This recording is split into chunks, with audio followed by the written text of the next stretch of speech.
Kama nilivyotambulishwa na mwenyezi wetu taifa, kwa majina naitwa Ndolezi Petro, ni waziri kivuli ofisi ya waziri mkuu, bunge, sera, vijana, kazi na ajira. Kwa sababu ukumbi huu vijana wanaonekana ni wengi sana, na mimi nasimamia masuala yanayohusu vijana, ujumbe wangu unaopeleka moja kwa moja kwa vijana. Vijana tunasumbuliwa na jambo kubwa moja tu, na jambo linalotusumbua vijana ni mifuko yetu imetoboka. Hatuna uchumi. Ambaye ametoboa mifuko yetu si mwingine tena, ni CCM. Aliyeshikilia taifa hili kwa miaka 63 ya uhuru. Kwa miaka 63 ya uhuru ndiye mtu ambaye anakusanya kodi zetu, ndiye ambaye ameshikilia migodi, ndiye ambaye ameshikilia kila kitu. Kwa miaka yote ametuacha vijana tukiwa hatuna ajira, mifuko yetu imetoboka kweli kweli.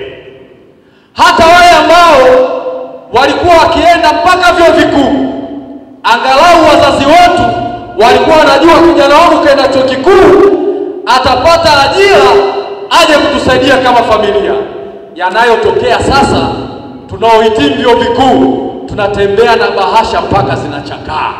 Tunarudi tena tunakuwa bodaboda kawaida mtaani. Anayetunyima ajira za sisi ambao tumesoma ni sisi. Anayetunyima kazi za kufanya sisi ambao tukwenda shule ni CCM mwenyewe. Sasa ndugu zangu vijana, wito na utoa kwenu, safari ya mabadiliko ianze na sisi. Safari ya mabadiliko ya nchi hii iko mikononi mwa vijana.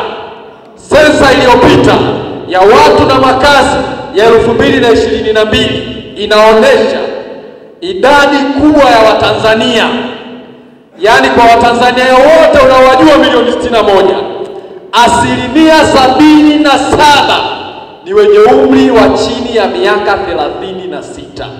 Wenye umri chini ya miaka 36, hilo ni kundi la vijana. Kwa hiyo tuna maamuzi kwenye kutafuta mageuzi, tuna maamuzi kwenye uchaguzi, tuna maamuzi ya kuongoza taifa. Tusifanye makosa.